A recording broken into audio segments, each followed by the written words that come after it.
We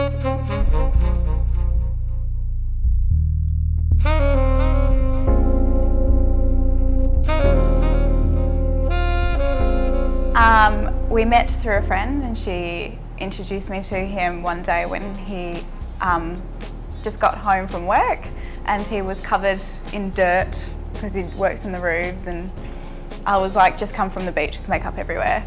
We weren't looking very nice, but when we made eye contact, that sort of, I don't know, started something, and then I thought he was hot, he thought I was hot, so we swapped numbers, and on the Sunday we started hanging out. Alright, so the first day that I met her, she was actually with a friend, came round to our place to get a DVD or something, and I noticed when she walked through the door she kind of looked at me a bit longer than most people would, so I thought something was up there. And then when she left as well, she kind of like waited a bit longer and said goodbye and everything, and then I was like, hey, this girl's really nice, and then got a message from my brother saying she's really into me, and then things just went from there. I kind of like, I don't think I really kind of asked her, I was just kind of like, well, because we started catching up like quite a lot, so then like I kind of just said, so we're going out now, and she's like, yes, and I was like, sweet. Like, awesome. Oh, okay, so the first date I asked her out was to Oscars in Carambar or Caramel or something, and then that's when I was really into her. Still am. He proposed to me on a Saturday. We decided to go, I had no idea who was going to do it. We decided to go for like a little picnic fishing thing. We were going to go like way up north, but then we decided no, Ocean Reef would be better. And we set up like a little picnic blanket. I was actually planning on doing it the night before, but that didn't go as planned. So the next morning I woke up with no plan of how I was going to do it, but I just thought this is the day I'm going to do it. And then that morning I thought, hey, fishing would be a good idea, tying the ring on the end of the line. And then I thought, oh, the ring's a bit risky to cast that into the river, so went to get a cheap one, a fake one, and tied that onto it while she was literally a metre away from me, like without her seeing, just tied it on, cast it out, and I was like, do you reckon you could hold the rod for me? I just need to go do something. And she's like, oh nah, can't you just reel it in? And I was like, well nah, can't you just hold it for me? So she got the rod and she was like standing there. I think she actually might have said, oh, I think I'm getting a bite. And I was just like, nah, probably not.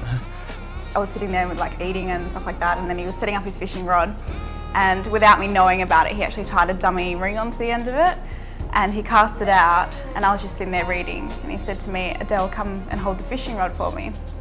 And I said, yeah, okay.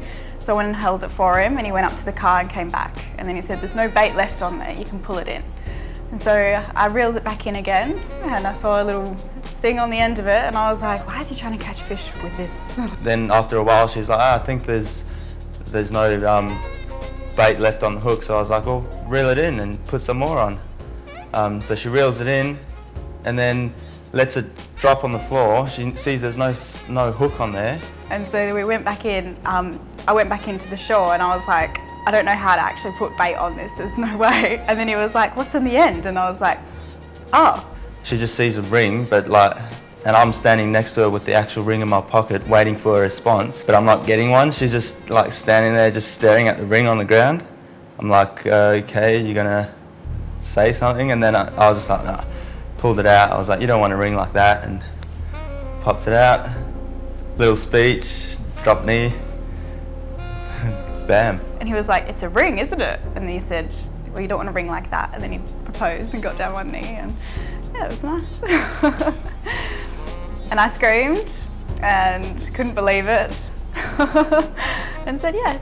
She kind of like doesn't put herself like in front of others. She'll always think of other people before she thinks of herself, and she'll go out of her way to like make sure other people are doing fine, even though that she'll be hurting inside. But yeah, I really love that about her. He just has the most kind and generous nature. ever met. And he does anything for me. I like that she's really generous, which is kind of like going back to the first one. She's like, the list can go on. She's kind, like soft-hearted. She's really gentle, and we just click.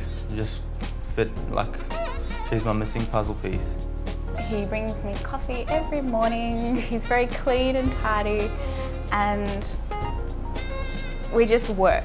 Like, we just really work well together because he has his things that make our relationship work, and I have mine, and it just meshes well together. Doing the dishes is probably the biggest fight we've ever had, and because it would always end up being like, I might do them, but I'm not the biggest fan of doing the dishes. I think it's the most boring job in the world. Yeah, we could say that. And he always ends up doing them. But in fairness, I do the vacuuming and everything else.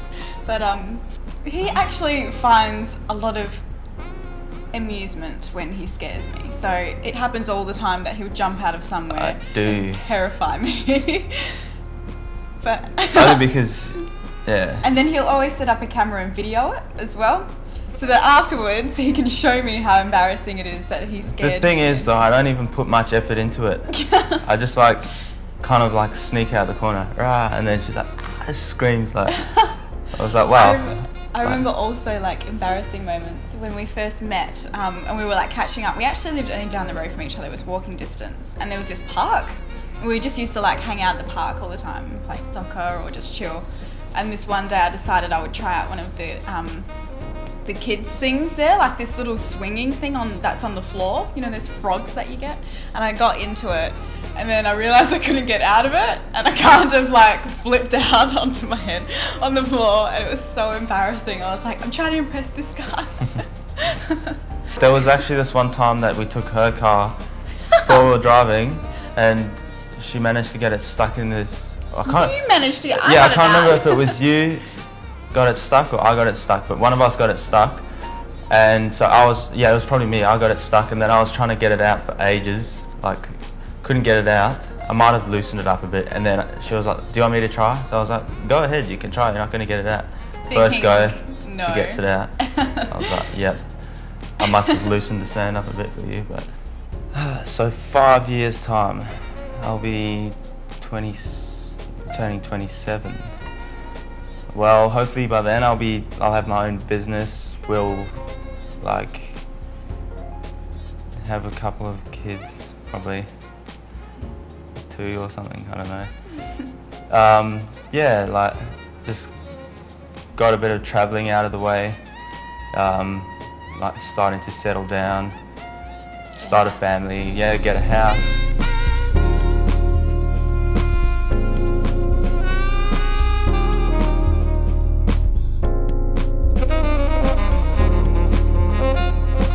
Getting married in 7 months now, so yeah, pretty much exactly 7 months. So in 5 years time, hopefully, yeah, we've got some travelling out the way, we've got a house, and we'll be having some kids and starting that family part, and Clinton will have his business, yeah, which will do very well. You won't have to work. I can do the dishes. Take care of the kids while I work.